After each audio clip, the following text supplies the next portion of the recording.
querés expresar en las urnas. Eso se llama la cruel verdad. Voy a arrancar con Javier Milei. Gracias, Javier, querido. ¿Qué tal, Esteban? Gracias por estar. No, por favor, un placer. Una hora esperándonos. ¿Sí? Es dato. Gracias por estar, de verdad. Bueno, ¿cómo estás de acá el domingo? Estamos muy tranquilos. Estamos esperando con serenidad porque creemos que todo lo que podíamos hacer lo hicimos y lo hemos hecho de la mejor manera que teníamos al alcance. Por lo tanto, creo que dentro de las posibilidades que teníamos hemos hecho un muy buen trabajo. ¿Estás conforme con la campaña que hicieron? Sí, sí, creo que además han pasado cosas muy hermosas, ¿no? A lo largo de la campaña, ya sea, digo, para mencionar los últimos, ¿no? Lo que pasó en Corrientes, lo de en Corrientes fue impresionante. Creíamos que era difícil de superar lo de Corrientes y nos encontramos que en Salta llegamos al aeropuerto y del aeropuerto al hotel había 3 kilómetros de cola de gente recibiéndonos. En Salta. Sí, y eso auguraba un acto interesante para la caminata, la caravana, perdón, y hubo más de 60.000 personas. Es verdaderamente estremecedor, o sea, una cosa es decirlo, otra cosa es estar ahí viviéndolo. Y después, lo de Mar del Plata también estuvo muy bueno. Y ayer estuvimos en Moreno y Lomas de Zamora, ¿no? En Lomas de Zamora y en Moreno, exactamente. Y también pasó algo muy interesante, ¿no? Que una de las personas me trajo una bandera de Israel. Y a mí me parece que eso como reflejo de la batalla cultural es muy fuerte. Quiero hablar bastante de eso, si me permitís hoy, de la batalla cultural. Pero antes, porque lo hablamos fuera del aire y te lo quiero preguntar, ¿qué es esto de viejos meados? Mira, sé que es una anécdota quizás, pero te lo quiero preguntar. Mira, a mí, yo te diría, Twitter es una cloaca, es un lugar extremadamente violento y si hay alguien que es muy violento en las redes, es la gente de Juntos por el Cambio, que se caracterizan por esta situación fatalmente arrogante, como se vio en el video. Lo del video es muy fuerte, ¿no? Es decir, algo así, es una suerte de una falacia ad hominem, o sea, vos estás equivocado porque sos joven, sí, por decirlo de alguna manera. Y la realidad es que cuando yo miro los últimos 40 años, los jóvenes no estuvieron eligiendo todos estos desastres que hemos estado padeciendo, ¿no? Por lo tanto, me parece que primero una construcción inválida y empíricamente cuestionable y sobre todas las cosas muy autoritaria, ¿no? Porque en el fondo es, si vos no me votás a mí, estás equivocado. Y eso, Juntos por el Cambio, lo enfatiza todo el tiempo. Es decir, si vos, o sea, no los votás a ellos, estás equivocado.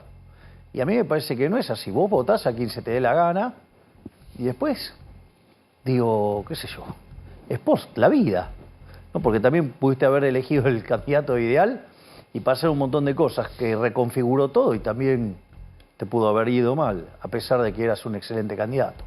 Entonces, me parece que eso es una cuestión bastante fea, la del video. ¿Te molestó? No, lo entiendo como de quién viene. No se puede esperar otra cosa de Juntos por el Cambio. Que de hecho ni están juntos ni son el cambio tampoco. Así es que, nada, lo tomo como de quién viene. ¿Pero no hay gente respetable? ¿Algún gobernador, intendente acaso en Juntos por el Cambio o no?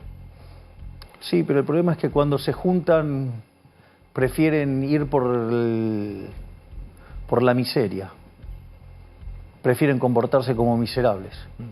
Y en forma individual se manifiestan de otra manera, me decís vos. Sí, individualmente se manifiestan de otra manera, pero cuando tienen que hacer cuando entran en el cálculo político, para ellos vale todo. Y para mí no vale todo. Para mí se juega limpio siempre. Y Juntos por el Cambio jugó sucio, decís vos. Sí, obviamente, sí. La cantidad de operaciones que me han hecho en el último tiempo es verdaderamente obsceno. ¿Qué es lo de la batalla cultural, Javier? Que se habla mucho, pero creo que nunca lo hemos conversado en tele. La batalla cultural tiene que ver con exponer frente a la sociedad los dos modelos que existen. A ver. Es decir, que por un lado vos tenés la tradición colectivista y por otro lado la tradición liberal. Y que yo creo que el sistema político argentino se debe a un ordenamiento de esas características. De hecho, una de las cosas que nosotros inferimos que va a ocurrir si nosotros somos acompañados en las urnas de una manera que lleguemos al poder, nosotros creemos que va a haber un cambio en todo lo que es el sistema político argentino. O sea, va a dejar de existir Juntos por el Cambio como existe hoy, va a dejar de existir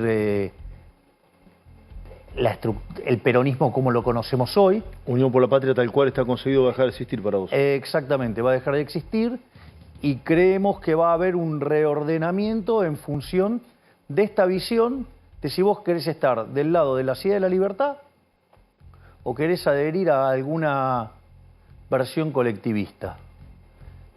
Y me parece que eso va a ser algo muy útil para que la gente cuando vote, no vote engendros diseñados para ganar elecciones, sino que vote una visión de cómo funciona el mundo y frente a eso, cómo se actúa.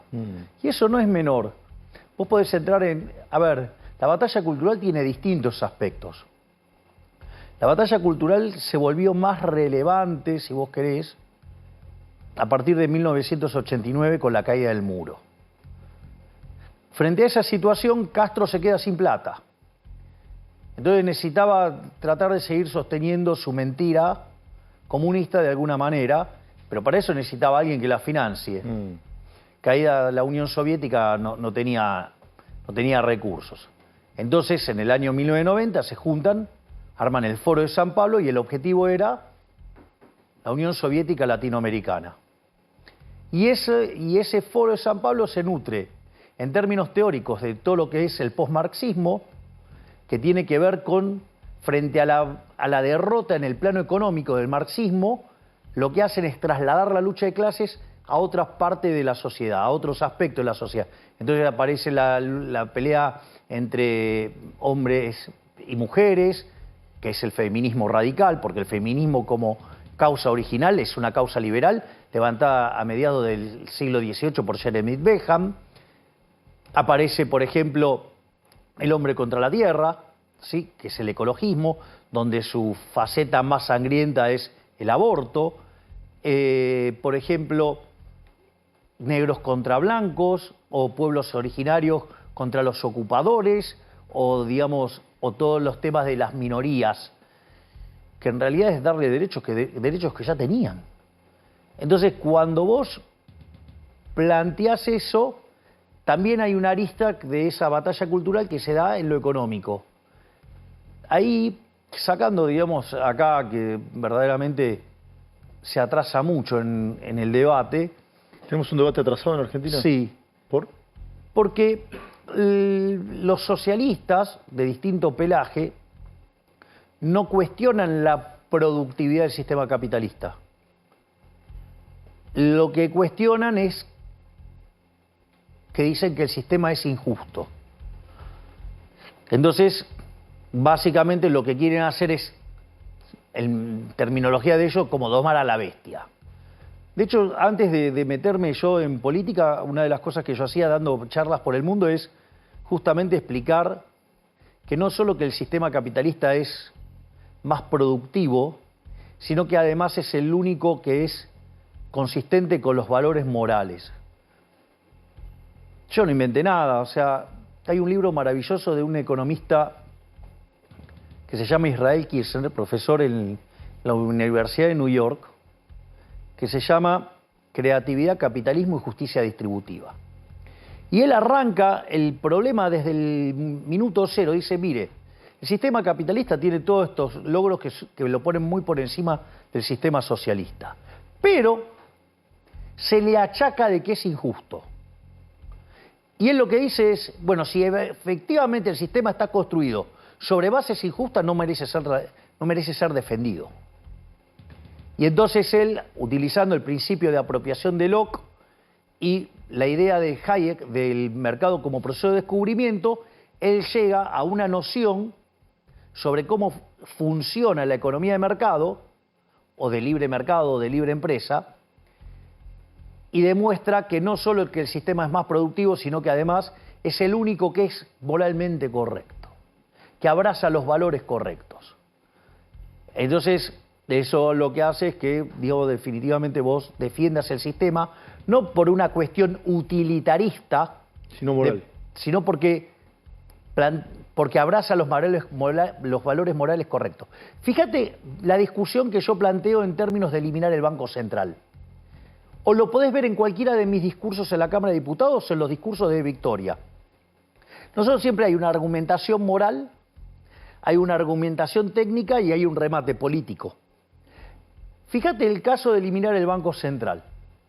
El principal motivo que yo levanto, y es el que nadie me discute, y nadie se anima porque nadie le da la cara para hacerlo, yo empiezo al revés. Yo le pregunto a cualquiera de los muchachos, ¿quién de ustedes está a favor del robo? Sí, todos te vamos a decir que no. Ese es el primer argumento. Sí, lo explicas Bueno, muchas veces. pero justamente, el primer problema con el Banco Central es un problema de índole moral, que robar está mal. Es decir, porque si yo ahora agarro una fotocopiadora y empiezo a imprimir billetes y les quiero cambiar las computadoras, los vasos, los zapatos, el reloj, lo que fuera, por esos billetes, ¿no me lo vas a aceptar? No, estafa. Porque es una estafa. Ahora, y bueno, ¿y por qué lo puede hacer? ¿Por qué no lo puedes hacer vos, él o cualquiera de nosotros? ¿Y por qué sí lo puede hacer el Banco Central? ¿No te resulta raro? Se está violentando el principio de igualdad ante la ley. ¿Por qué lo puede hacer entonces el Estado? Porque tiene el monopolio de la violencia. Es decir, te puede imponer el curso forzoso porque tiene el monopolio de la violencia. Y eso no es menor. Porque la consecuencia es que, por ejemplo, en los últimos 20 años, los políticos nos robaron con este mecanismo 280.000 millones de dólares. Este gobierno de delincuentes se afanó 90.000 millones de dólares con este mecanismo. Este es un gobierno de delincuentes. Sí, claro. Y con todo aquel que te revienta con emisión monetaria es un gobierno de delincuentes. ¿Y sos presidente, los vas a denunciar? Vos sabés que es muy interesante. Hay un libro de Ricardo Manuel Rojas que se llama La inflación como delito. Sí, me lo regalaste y lo leí. Claro. Bueno. En el primer programa que hice en esta casa. Él, digamos, justamente el argumento es mostrar que es un delito la emisión de dinero. Ahora, el punto es que no está tipificado en el Código Penal. Ahora, fíjate todas las cosas que están tipificadas en el Código Penal y un delito que hoy se lleva 25.000 millones de dólares por año, no es delito. ¿Me comprendés lo que te digo? Es decir, y a veces los abogados esto lo entienden bien. Algo puede ser legal, pero no es legítimo. Sí, por supuesto, claramente. Entonces, Claramente. cuando viene alguien y viene a tratar de rebatir de la dolarización, que es la forma vulgar que se conoce nuestra propuesta, la pregunta es, ¿estás a favor del robo? ¿Estás a favor de que los políticos nos roben esta cantidad de dinero? ¿Me comprendés? O, dicho de otra manera, Argentina entró al siglo XX siendo el país más rico del mundo. Sí. Bien. ¿Y el Banco Central cuándo se creó? 1935. Exactamente, y se creó por 40 años. Y se creó mixto. Sin embargo, en el año 46 vino Farrell y lo estatizó. ¿Sí? Ahora, antes de que tuviéramos Banco Central, la inflación era del 0,9% anual. Durante la existencia del Banco Central mixto, los primeros 10 años, la inflación fue del 6% anual, promedio. O sea, muy alta para los registros de la época. Después, cuando se lo nacionalizó, de ahí hasta 1991, la inflación promedio fue del 250% anual. Le quitamos 13,0 a la moneda, destrozamos 5 signos monetarios, 2 hiperinflaciones sin guerra. Después, ¿qué vino? El repudio de la moneda, la convertibilidad, que era una suerte de hacer una ficción de una dolarización, con posibilidad de salir. ¿Y qué es lo que pasó? La inflación fue del 9% anual promedio, pero toda concentrada en los primeros 20 meses. A partir de 1993, Argentina ya estaba entre los países con menos inflación del mundo. Cuando los políticos se quedaron sin financiamiento vía deuda, ¿qué hicieron? ¿Recurrieron a qué? A la maquinita. A la maquinita. Nos dijeron que esta vez iba a ser diferente. Durante los primeros 4 años del régimen K, ¿la inflación cuánto fue? Casi 10. O sea, fue 9, ponele. En la segunda parte del régimen K, 20. Después 30. Con Macri 40. 54. Bueno, está bien, el último año. El promedio. Sí, correcto. Y si vos tomás, este gobierno ya, digamos, la inflación viene viajando al 125% anual, ponele, en los últimos 12 meses, o 130, 140. Pero si anualizás el dato punta o los últimos dos datos, te vas a 300. Si tomás alimento, venís en torno al 400. Si tomás mayorista, en torno al 700. Sí. Es decir, y tenés un desastre de sobrante monetario, porque tenés control de capitales, tenés un problema de una relación pasivos remunerados, base monetaria peor que el que tenías a inicios del año 89, y tenés indicadores sociales en términos de pobres e indigentes peores que en el año 2001. Es decir, con lo cual estamos al borde de la peor crisis de la historia. ¿Con hiper en la puerta? No, ¿sí y la pregunta es, sí, con todo este cuadro, ¿la locura es no tener Banco Central o la locura es tenerlo? ¿O la locura es que te puedan sacar de esta situación las personas que gobiernan? Es pregunta. Claro, las personas que gobiernan, ¿te pueden sacar de la situación en la cual te metieron? Los que están hoy no. No pueden ser parte de la solución porque son el problema en sí mismo. Por eso nuestro argumento es, una Argentina distinta es imposible con lo mismo de siempre. Vos no podés pretender haciendo siempre lo mismo, obtener resultados distintos. Ahora, Javier... Eso también es fatal arrogancia. Sí. Es creer que el otro lo hizo mal porque es tonto y que vos lo podés hacer bien porque sos más inteligente. Ahora, ganar las elecciones. No sé qué números manejás, si crees que podés tener chance en primera vuelta o no, o balotaje. Ahora me lo dirás. El 10 de diciembre, si sos presidente, tenés que asumir. ¿El 11 qué haces? No, el mismo 10. El mismo 10 arranca la reforma de ley de ministerios. Nosotros vamos a dar el diagnóstico crudo y duro de en qué estado estamos recibiendo el país y cómo vamos a trabajar para resolverlo. Y automáticamente llamamos a sesiones extraordinarias y no va a entrar una ley ómnibus, va a entrar una ley tren. Una ley tren, ¿y qué claro, es la ley tren? Y sí, porque tiene varios vagones. Ah, ¿sí? Que es una reforma del Estado, básicamente. La reforma del Estado, van a ir un montón de paquetes de leyes para poner en caja a este monstruo. ¿Cuál, por ejemplo? ¿Una reforma impositiva, laboral?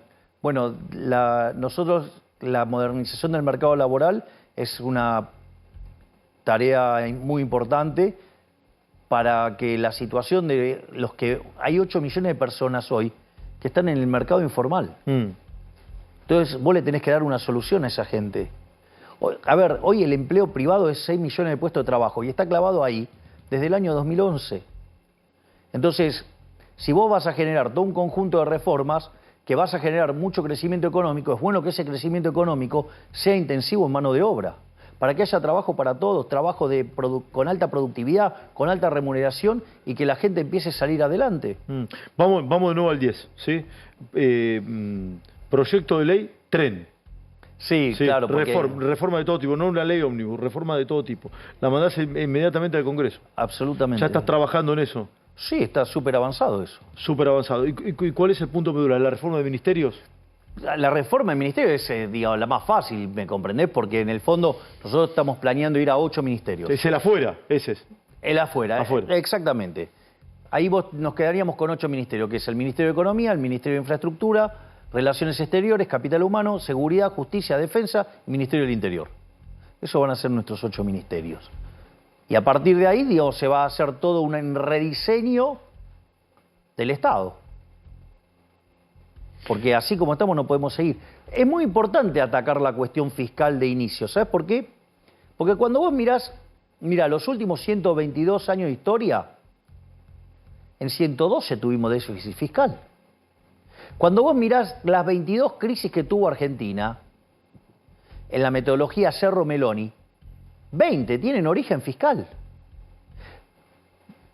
Y que se separan entre alto y escandalosamente alto. Ahora, fíjate las últimas grandes crisis de Argentina, ¿no? El Rodrigazo. El Rodrigazo en el 75 tuvimos la crisis con 14 puntos del PBI de déficit fiscal. ¿Hoy tenemos cuánto? 15. ¿Me comprendés? Y 10 veces más pobre, había 4% de pobres. Claro, pero fíjate la situación del arranque del Rodrigazo. Multiplicar la inflación por 6 con 5% que salta al 20. ¿Me decís cómo hacemos para multiplicar por 4 la Sí, cantidad de pobres? No te da la matemática. Sí, ahora, tenés ese proyecto de reforma, va al Congreso. Sí. ¿Sí? ¿Crees que van a estar los consensos? Absolutamente. Sí. Porque Porque implosiona el sistema político, decís vos. Exactamente. Entonces, ¿cuál es el rol de Guillermo Francos? Que va a ser tu ministro del Interior. Exacto. ¿Y cuál es su principal tarea? La ambulancia política. La ambulancia política. Va a ir con la camilla a los heridos levantando dirigentes de otros espacios. Exactamente. Se va a reconfigurar el sistema político argentino. Es decir, esto va a cambiar en serio. Es decir, si vos querés un cambio verdadero, nosotros somos el cambio verdadero. Porque el triunfo nuestro además va a implicar una implosión del viejo sistema. ¿Y qué vamos a hacer? Nosotros, la ambulancia ya está funcionando. ¿Qué significa que la ambulancia ya está funcionando? ¿Ya hay heridos que te llamaron? Ya hay heridos y, digamos, Guillermo va y los rescata. O sea, ya está sumando gente de otros espacios. Obvio. Pero, Obvio. ¿oficialmente o la tenés apalabrada? Oficialmente Sí, no es claro, oficial todavía. claro. Hay gente que está esperando que se caiga la vieja estructura. ¿Y vos lo das como un hecho que esa estructura se va a caer? Sí, es claro. Porque no solo fracasaron en los resultados, sino que además fracasaron políticamente. Porque vino un outsider y en 2 años los desplazó a tipos que están apoltronados hace años. Sí. Ahora con la ambulancia, va Franco con la camilla. ¿Te va a venir alguno de la casta? ¿Te van a venir casta? Vamos a ponerlo en estos términos. A ver. La pregunta es, suponete que vos fueras un votante de Milei. Sí. Perdón por la incomodidad No que pasa pueda nada, generar, no pasa pero nada. sabes que es un ejercicio, ¿no? No pasa nada. No, bueno, viste que hay gente que se pone... No, a mí no, yo no tengo ningún tipo de problema. Ah, bueno, pero Sí. yo pido la disculpa del caso de antemano. No pasa nada. Suponete lo siguiente, que vos fueras un votante de La Libertad Avanza. La pregunta es, vos me elegís a mí para hacer purismo teórico o para resolver problemas. Yo entiendo que la mayoría de la gente te va a votar es para resolver los problemas de la Argentina. Sobre Bien, todo exacto. económicos. Entonces, es mi lectura. Todos aquellos que se quieran sumar al proyecto que abraza las ideas de la libertad y que fue el que pusimos en marcha en 1860 y de ser un país de bárbaro en 35 años nos convertimos en la primer potencia mundial y que aspira a un futuro mejor para que dentro de 35 o 45 años seamos una potencia mundial. Todos los que quieran venir van a ser recibidos y todos los que quieran trabajar por esta Argentina liberal los vamos a recibir y les vamos a dar lugar, porque creer que esto se resuelve con 3 iluminados desde un escritorio es un poco naif. Hoy es el Día de la Lealtad, Javier. ¿Sí? Es un día importante para el peronismo. ¿Cómo es tu vínculo con el peronismo? Yo creo que hay una parte del peronismo que está en condiciones de sumar. Hay un sector del peronismo que está en condiciones de sumar. Que claramente no son los kirchneristas. No son los kirchneristas. Que nosotros venimos, fíjate esto, nosotros de hecho venimos a terminar con el kirchnerismo. O sea, nosotros somos la única fuerza que puede terminar definitivamente con el kirchnerismo. No es que nosotros necesitamos mantenerlos vivos para tener con quién confrontar discursivamente sin hacer propuestas. Nosotros venimos a terminar con el kirchnerismo. Somos la única fuerza en condiciones de terminar con el kirchnerismo. No solo, es más, Carolina Píparo, en la provincia de Buenos Aires, está cerca de darle el golpe de gracia al kirchnerismo. Vos decís que tenés algo así, dijiste el otro día, que tenés como el ataúd para el kirchnerismo. Nosotros somos los que le venimos a poner la tapa al ataúd del kirchnerismo, sí, claro. ¿Y Massa está en ese kirchnerismo o no? Es un problema de cómo él resuelve internamente sus cuestiones. Él sabrá que, digamos, eso no es un problema mío, un problema de él. No, por supuesto. Sí, te lo pido como lectura. No sé, digo, qué sé yo. Es un problema de él. Yo no me meto en lo que hacen los otros espacios. Ahora, Javier, Digo, bastante tengo por resolver yo, lo que están en el mío. Ya lo sé. Y ahora te vamos a hacer algunas preguntas vinculadas con eso. ¿Qué paciencia querés que tiene la sociedad? Porque vos hiciste un montón de propuestas, pueden gustar mucho o poco nada, pero las hiciste. Somos el único espacio que hizo propuestas. Sí, las El explicaste. resto lo único que hizo fue mentir sobre nuestras propuestas. Marcaste la agenda, Se llama falacia del hombre de paja. sí. Fraccionaron videos o declaraciones y nos pegaban con argumentos recortados para inventar una crítica, ¿no? Bien. Vos decís, reformas son ambiciosas, rupturistas, controvertidas para algunos les pueden gustar mucho, poco o nada, pero están planteadas. Muchas reformas son radicales. ¿Crees que la sociedad va a tener paciencia o no? ¿Qué ves sobre ello? Mirá, Porque la expectativa, por lo menos del sector duro de tu votante, es alta. está bien, pero nosotros nunca dijimos que esto se resolvía de modo instantáneo. Es verdad. De hecho, nosotros hemos planteado un programa a 35, 45 años. ¿Querés poner el promedio? 40. Y hemos explicado cómo es esa transición. Esto no... creer que es instantáneo es una... Ahora, es parte, de la falacia del hombre en paja que nos inventaron desde otros espacios, ¿no? O sea, no son instantáneas. Nunca dijimos que eran instantáneas, explicamos cómo se hacía, pero prefieren cortar los videos y mentir. ¿Qué quiere que le haga? No, a ver, pero nosotros el primer día le vamos a dar un diagnóstico a la sociedad. De hecho, lo estoy haciendo. Lo hice en el debate, lo dejé bien claro en el debate. No es que yo esto lo digo hace 3 minutos. No, ya hace rato que lo digo. Y lo explico. Y yo digo, fíjate esto, es la primera vez que hay un candidato con posibilidades de llegar a la presidencia que dice que va a ajustar, que va a abrazar la idea de la libertad. Digo, es absolutamente impensado esto. Es decir, de todas partes del mundo están estudiando esto. Pero claro, nosotros, cuando hablamos de ajuste, nosotros especificamos quién es el que paga el ajuste. Acá históricamente siempre lo pagó el argentino de bien, el que labura. No, esto no es así. No va más eso. ¿Quién lo paga ahora? Lo va a pagar la política. ¿Quién lo va a pagar? La casta. Es decir, lo van a pagar los políticos ladrones, lo van a pagar los empresarios prebendarios, lo van a pagar los sindicalistas que entregan a sus trabajadores, lo van a pagar, los periodistas ensobrados, ¿sí? Los pauteros, o sea, los corruptos, y lo van a pagar los profesionales corruptos, que viven de mantener viva la llama de la religión del Estado. ¿Hay una religión del Estado? Sí, claro, obvio. Y porque de eso comen. ¿Come más gente de la que vos querés del Estado o no? Sí, obvio, come un montón de gente del Estado. Ahora, Javier, vos planteás todo de los empresarios, de los periodistas y de un montón de otra tanta gente. ¿Sí? ¿Dónde crees que tenés que hacer la principal reforma? ¿En qué sector? No, la principal reforma, la madre de todos los males, es el Estado. El Estado no es la solución, el Estado es el problema. La madre de todos los males es el Estado. Es el Estado. Sí. ¿Hay que dinamitarlo el Estado? Hay que llevarlo a la mínima expresión posible, pero sin que ello violente la sostenibilidad. Porque vos podés hacer un ejercicio teórico, ¿sí? Pero después la vida real no es sostenible. Es decir, si te explota todo no es sostenible. Entonces, justamente lo que nosotros hemos hecho en todo nuestro programa es incorporar restricciones sociales. A diferencia que los políticos incorporan restricciones políticas, no, la mía no se toca, la mía no se toca, la de él no se toca, la de mi amigo no se toca, nosotros no, esa se toca todo, lo que no se toca es la de la gente.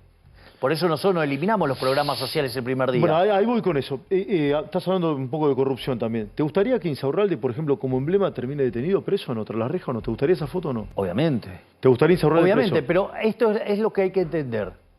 La corrupción existe porque existe el Estado. Insaurralde, a ver, ¿cuál es el problema de lo Insaurralde? Insaurralde toda su vida trabajó en el Estado. Y con la remuneración que se consigue en el Estado, vos no podés tener la vida de un magnate.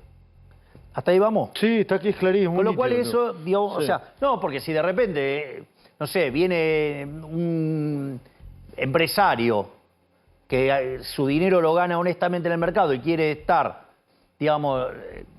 en un barco mucho más grande, y qué sé yo, a mí me pasó, no sé, en una de las reuniones del G20 y del WEF y todas esas reuniones en las que yo participaba, llegó un empresario en un transatlántico. Y no tenía una chica, había 300. De hecho, yo estaba cenando en el barco de al lado. Y se quejaban del ruido del otro barco, de este empresario, que entre otras cosas tiene un equipo de fútbol. ¿En Estados Unidos? No, en Inglaterra. El que se quiso comprar... ruso. Exacto. Ruso. Abramovich. Abramovich. Entonces, lo que digo es, si vos te gastás la tuya, problema tuyo, ¿qué me importa? Si vos te la ganaste honestamente, no es mi problema. Ahora, quiere decir que lo de Insaurralde es la manifestación de la corrupción. Insaurralde preso. Claro, pero vos fíjate esto, lo vas a ver en otras cosas. Yo creo que alguna vez te lo conté. Cuando yo fui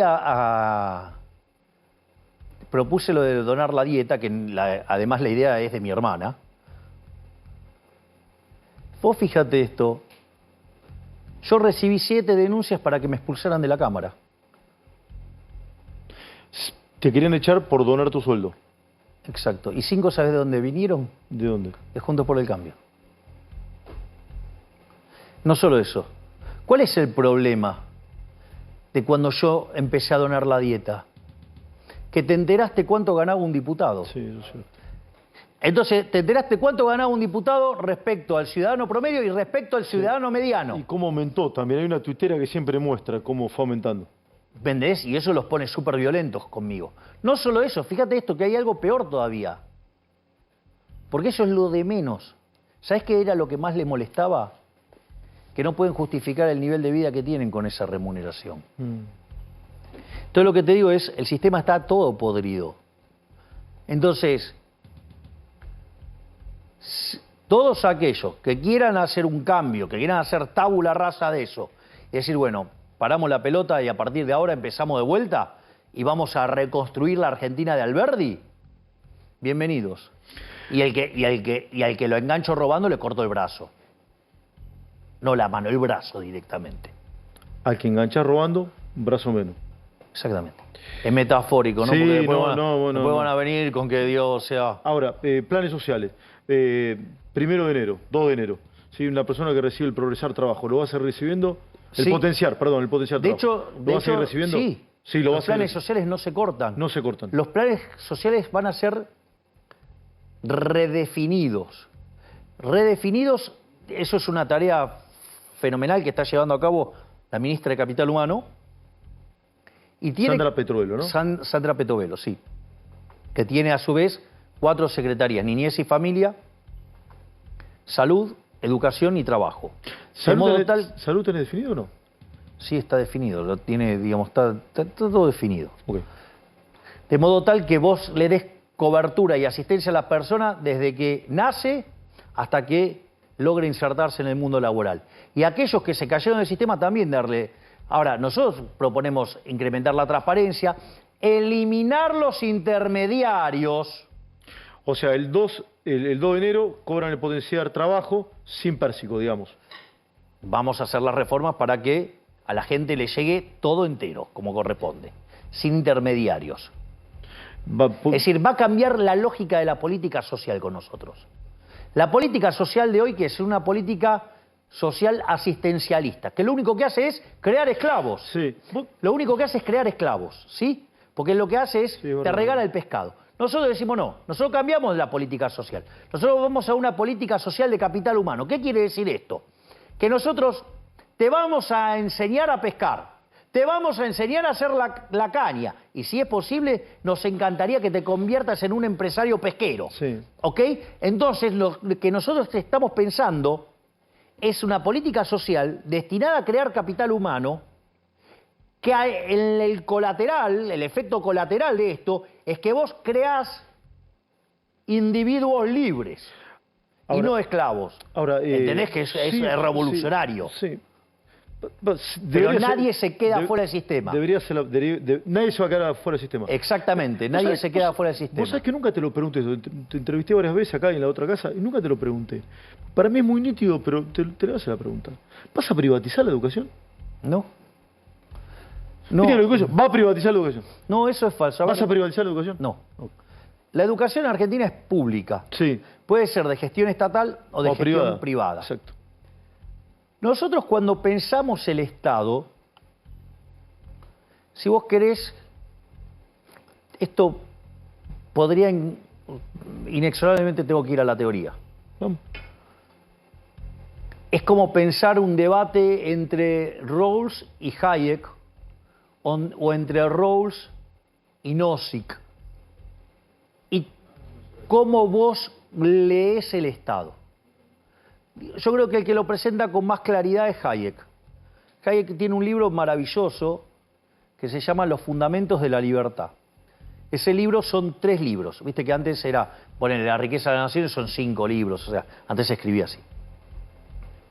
Entonces cuando vos lees los 2 primeros libros, lees Hayek y tenés la sensación que estás leyendo Rothbard.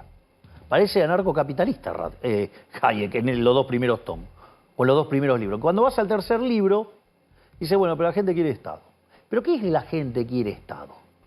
La gente lo que quiere es un seguro. Entonces, vos lo que le resolvés con el Estado, si vos querés, es el seguro. Entonces, cuando vos lo entendés como seguro, entendés también el problema de Argentina. A ver, fíjate que yo esto se lo planteé en el debate. A quien más violentamente se lo planteé es a Massa, ¿no? Porque Massa en un momento, no sé, que me vino con los de la cardiopatía congénita. Y yo les planteé el disparate, ¿no? Porque fíjate esto. Yo tengo salud pública. Sí. Yo necesito hacer una ley para que la salud pública haga lo que tiene que hacer. Es un disparate. Y va de suyo que no. Y bueno, esa ley significa que vos le obligues a los hospitales a hacerlo. Pero entonces no lo hace, entonces hace mal su trabajo. Yo he escuchado, te lo quiero preguntar esto, pero que está ligado con esto. He escuchado en otro programa que me dijeron, pero va a sacar el calendario de vacunación. No, ¿cómo vas a sacar? Es una locura. Bueno. A ver, vamos, se llama falacia del hombre y la paja. Y lo que quieren hacer es crear un monstruo porque quieren asustar a la gente. Bien, seguí que te interrumpí con eso, me parece importante. Entonces, ¿qué es lo que sucede? Nosotros estábamos con el tema de la educación. Sí, la educación y el Estado. Claro. Entonces, lo que nosotros... Y yo estaba hablando del tema de como un seguro. Y lo que fue el debate con Massa. Entonces, fíjate que en ese sentido le digo, a vos tu mentalidad estatista te está contaminando, le digo. Y explico esto de la ley, que era un contrasentido, porque es hacer una ley para que funcione algo que creaste por ley. Entonces quiere decir que lo hiciste mal. Y lo hiciste tan mal, el mejor indicio de que el Estado argentino es un Estado fallido fue lo que te pasó en la pandemia. Si nosotros hubiéramos hecho las cosas como un país mediocre, hubiéramos tenido 30.000 muertos. ¿Cuánto tuvimos? 130.000. Sí, un poquito más. Motivo por el cual yo acuso a este gobierno de gobierno genocida que mató a 100.000 personas. ¿Por qué? Porque me cobran una prima altísima. Y cuando se da el siniestro, falla. Cuando me cobran la prima para la seguridad y el país es un baño de sangre, otra vez, digamos, me falló el modelo. Y en realidad esto es independiente, digo, que esté de un bando o del otro. Por eso el verdadero cambio somos nosotros. Porque ninguno... A ver, los otros se prestaron en la pelota. Durante los últimos 40 años no arreglaron los problemas. Y el único que quiso arreglar todos los problemas fue demonizado, hasta terminó preso. Habla de Menem. Obvio. Sí. ¿Puede ser el primer Menem o no? ¿Puede ser el primer Menem? ¿En qué sentido? Sí, de las reformas. El primer Menem hizo un montón de reformas. Pueden gustar mucho poco nada, pero las hizo. Sería un honor lograr alcanzar los logros que tuvo ese gobierno. Es el mejor gobierno en la historia argentina. Lo dijiste muchas veces. Pero eso está documentado en un libro, en un artículo que se llama Passing the Buck, de Gerardo de la Polera, Bossoli e Irigoyen. Y toma el índice de presión macroeconómica y evalúa a todos los gobiernos. Es interesante porque cuando hablas con Gerardo de la Paulera, te dice, y eso que el índice es bastante rudimentario.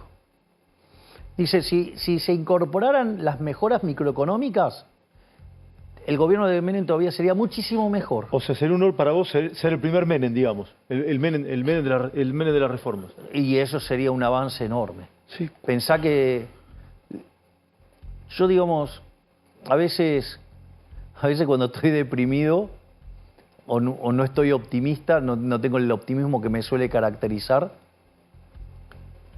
a veces creo que es como la película Despertares, ¿no? Venías de una decadencia furiosa, vino alguien que hizo el esfuerzo de poner de vuelta en pie el país y después volvió a la izquierda de la mano de los Kirchner y arruinaron todo. Hablando bien, ¿vas a privatizar YPF? La idea es que una vez que la empresa se ponga en valor, privatizarla. O sea, para venderla a un precio competitivo. Exactamente. No como el desastre que hizo Kichilov, que digamos, la trajo a las manos del Estado. Tenemos un juicio millonario en puerta, y no solo eso, sino que además perdió el 90% del valor. ¿Qué número manejas para el domingo? Sos fanático de los números, sos un tipo muy metódico. ¿Qué número manejas para el domingo? Mira, nosotros tenemos que... Aún no estamos en primera vuelta, pero que el error estadístico nos podría, de salir hacia nuestro lado, nos podría poner en primera vuelta. ¿Tenés miedo que te afanen en boletas o no? Sí, y por eso estamos haciendo un trabajo enorme en términos de fiscales. Estamos sumando a un ritmo de 3.000 por día. ¿Es cierto que imprimen boletas con tu cara y que son falsas? Sí, lo hacen para engañar a la gente y hacerle trampa. ¿Y en qué lugar pasa? Tengo entendido que en La Matanza, por ejemplo. Pasa por todos lados. Las trampas están en todos lados, Esteban. ¿Este sistema político es tramposo, Javier, o no? Sí, claro. Claro, porque es un gran negocio. Entonces, con tal de retener el poder, son capaces de cualquier cosa. El mejor reflejo de eso es la campaña sucia que recibí. No hay registro histórico de una campaña sucia como la que se me hizo a mí durante todo este periodo.